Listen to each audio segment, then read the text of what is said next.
You always see me at my worst because I've either just come out of the gym, or I haven't done my hair, or I've gone cycling, or I've done any of those things. So I'm not looking at my best, and I apologize. I apologize profusely, but it's the only time I get a chance to, after the gym, head all the way to my first appointment. Actually go to the studio, shower, then go to my first appointment. So I hope you're well.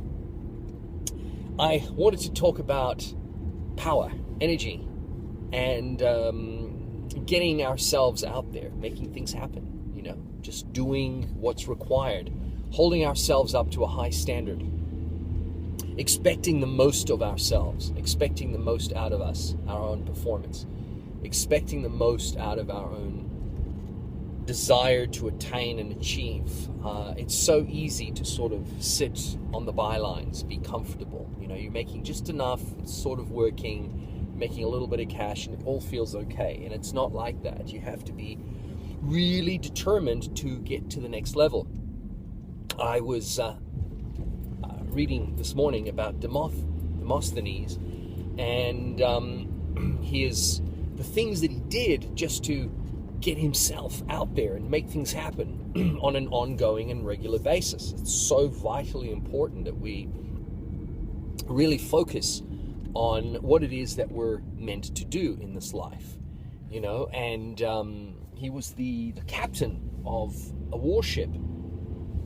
He was also one of Greece's greatest orators, and he had to really defend himself from people that tried to hurt him, and they didn't take him seriously. And he really had to teach himself with his own mechanisms, his own devices, his own ways. He literally created a whole series of ways in which he could become better, with oratory. It's absolutely fascinating, because as you read and as you discover these things, you start to realize that everything that we do is related to where we're going, to what we're doing. It doesn't always seem to make sense, but it does. I want to so many times talk about things that are vitally important to the world. I think that it's very important to understand where we have come from, what our heritage is, what the ancient world was like, and how that relates to the future, because it really does. People say, well, you talk about the ancient world so much, you obviously love it, it's fascinating to you. And I always say to them, but it's because I'm fascinated because of the future. I'm fascinated by the future. The future is really what excites me. The future really excites me. So it's knowing that by understanding the past, we get to better know the future. It's vitally important that mentally you stay fresh, that mentally you're constantly on the up, that you're making things happen, that you don't forget to really push yourself every day. And the way I do that, of course, is by having a chart. I don't have it on me right now, but it's a chart of 10 things. Now, I've got a big checklist. It's got about 70, 80 things on there, on this very large checklist of things I absolutely have to do on an ongoing and regular basis. And my checklist is awesome. It's an awesome checklist. And obviously I can never achieve all 70 or 80 of those things on a daily basis, because there's so many, but I try to be as consistent as I can. But then I developed a new thing. I developed a new tool, which I use every day. Okay, the checklist I can't always use every day. I try to, but the checklist is intertwined. It's complicated. It's it's a big thing. Whereas this is a 10 point item, and I suggest that you create your own 10-point item of things that you have to do daily. These are your consistencies. These consistencies are what drive you, turn you, make you something. And some years ago, I was very involved with a shooting club. I was very involved shooting. And I got bored of that very quickly. I don't know why. I mean, I was getting good at it, and I thought, this is fantastic, but do I really want to own a weapon? I said, no, I don't want to do that. It's not where I'm going. I certainly don't want to do that. It's dangerous just holding one. It's dangerous having one. It's dangerous being in a shooting range. All those things it's just not worth it, for me. Other people, yes, they have their own world, their own desires, where they're going, etc. But I thought, that's not me. And I'm not getting any exercise from this. I'm doing this I'm doing this 2 hours a week. What could I be doing in those 2 hours? And sometimes it's not 2 hours, because with these socials, you tend to sort of spend more time there. You get to know the people. They're lovely people. You get to know them. It's fantastic. It's all going really, really well. And you grow and you spend more time there. So your 2 hours becomes 3, and then before you know it, it's 4 hours. And then you've got socials, and then they ask you to do this and maybe try that, and maybe thought of shotguns, and then so before you know it, you're spending 4 or 5 hours a week there. And I thought, no, you know what? I'm good at this. I know I can do it. I don't need to own a revolver or anything. It's not my thing. I don't need to do it. I was very good with it overseas, but it's definitely not where I'm going. There's no requirement for me to continue. What can I do with my time instead? I can exercise. I can go to the gym. Those 5 hours a week is 1 hour a day. That's a lot of time that I can be using to sculpt my body, to make my body more of the motor that it needs to be, the engine of power and energy that it needs to be. So I thought, I'm going to do that rather. I'm going to focus. I rather focus on exercise. Exercise is a better thing. I look at all the guys that are and girls that are shooting, and not all, but most of them are overweight. Most of them could really be doing exercising. I'm not knocking anybody. I love these people. They're wonderful people. But I'm saying that we could all do with more exercise. Standing and shooting has got nothing to do with exercise. It's not an exercise-driven thing. So exercise was much more important. It was a higher value priority for me. So I did that. I got more into exercise. But then I found that I could do other things with those extra hours. I could learn a new musical instrument. So I opted for a trumpet, and etc. And I started doing other things. And I started to realize, what were those 5 hours worth to me?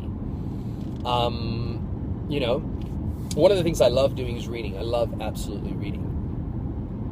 I don't know why I love reading so much. I think, the world's greatest people have read. They love reading. And I've always tried to work out why they love reading, and I think it's a thirst for knowledge. But knowledge is very interesting. Knowledge is very, very interesting, because knowledge is both valuable and not so valuable. Why is it not valuable? Well, sometimes the knowledge that we learn is creating preconceived notions inside of us. It's also coming in with baggage. And because of that baggage, we tend to sort of really fail to see the new options. Where the world is painted for us. It's like that's what it's about, right? This is what it's about. So you start to think, well, maybe that's how things are. Maybe that's what it is. And you don't push at those barriers, at those boundaries. And you need to. You need to be able to, push at the limitations of things. You need to question everything. You need to have your own inquiring mind. I think one of the things I got from university, which, I got good and bad from university, I got an analytical mind, as my dad says. You got an analytical mind from your study at university. I got a lot of things, but I was also hurt by a lot of things. I was hurt by the fact that I had this,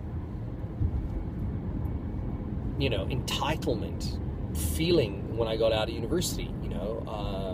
Here I have these 2 degrees, and I am now able to do all these things, right? I think, but in actual fact, I had no real world practicality. And knowledge is knowledge. You have to keep updating it. It's like a program, it's a program. You have to keep updating your knowledge.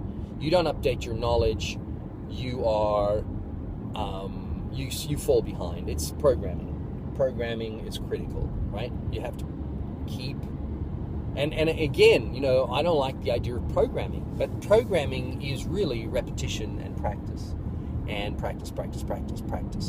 So you have to practice, as Demosthenes said, and you've got to really do things. Action. You've got to make things happen all the time.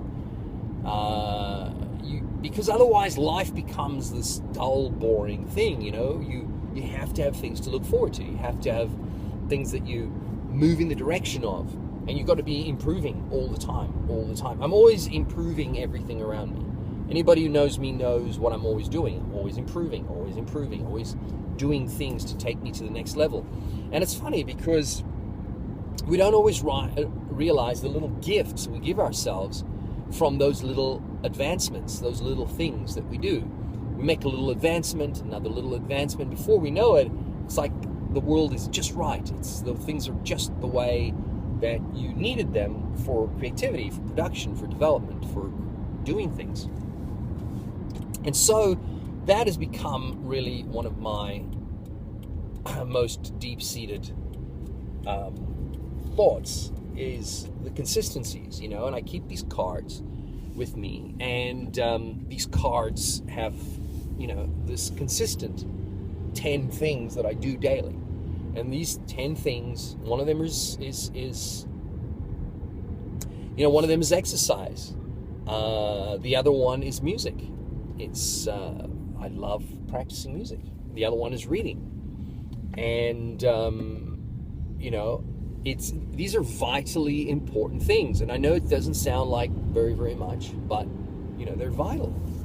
And they keep you moving forward, and they keep you achieving and attaining. The others, of course, relate to business and they relate to my own personal life, etc. But you get the idea that you can do this for yourself. Write a card, 10 of your primary consistencies, the things you absolutely must do with your life daily. And then stay focused on those, daily. Because when you've got to that next level where you've been doing this for years, the 10,000 hours,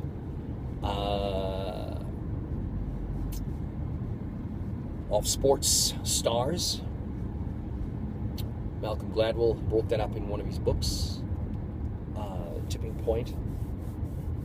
You start to realize that it's actually not like that. I remember reading a book recently where they said, you don't have to do the full 10,000 hours because there are certain things that you can do that accelerate your learning much, much faster. You can do your 3,000 hours or 2,000 hours because you have accelerated your learning. Practice is all good, but you've got to be pushing yourself to new levels of practice worthiness, to new levels of challenge. Otherwise, your practice is on deaf ears. You're not really attaining. And I kind of felt that when I was, in a lot of the learnings, the things that I learned, I started to realize that I could attain much higher levels of learning, much higher levels of achievement if I really pushed myself and really challenged my thinking about a lot of these things. Anyway, that is it for me for today. Again, it's been fun. I do these things because I like to help people, just like I keep an account on Quora and answer questions, and a lot of it relates to things that happen on a daily basis, and questions that come up. I verbalize. I've been verbalizing for years.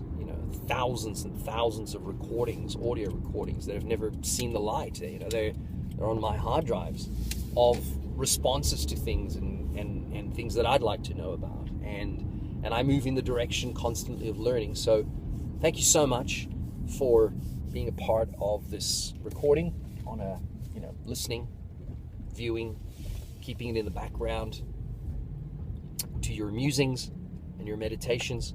But in essence, this is pretty much what happens is stay fired up and keep those